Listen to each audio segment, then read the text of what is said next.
Those in charge here at the Home Office command one of the great offices of state, Home Secretary. The latest tenant here, Suella Braverman, approaches the job with a bluntness unlike any of her predecessors. Writing in the Times, she says, "Unfortunately, there is a perception that senior police officers play favourites when it comes to protesters. Right-wing and nationalist protesters who engage in aggression are rightly met with a stern response. Yet pro-Palestinian mobs displaying almost identical behaviour are largely ignored, even when clearly breaking the law." So close, yet so far apart. Look at their body language the other day. A penny for what it'd look like now. Rishi Sunak's spokesman said Number 10 had not signed off Suella Braverman's article, so she undermined his authority and divided her party. It's right that the Home Secretary should opine on the way the police do their job, particularly around these important matters. And what we're seeing here, I'm afraid to say, is, as the Home Secretary says, a double standard, not deliberate. I don't believe it's intentional, but there's what you might call an unconscious bias. I think she's gone over the line.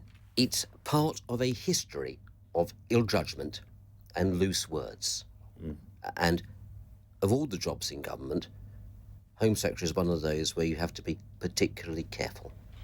Two clear views from the backbenches, and then this from a cabinet minister deploying multi-syllabic vocabulary to say diddly squad. Suella's a friend of mine, and one of the things I know is that being Home Secretary, having seen a number of other friends do the job, is a tough and pressurised job. But do you agree with her?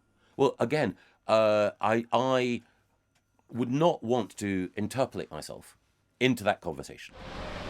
But one minister was willing to be more candid and ultimately critical of the Home Secretary's view. The Veterans Minister encouraged people to come here to the Cenotaph in central London this weekend and added, "I've always found the police without fear and favour. They do a really good job. They've got a really tough job at the moment, particularly with what's going on."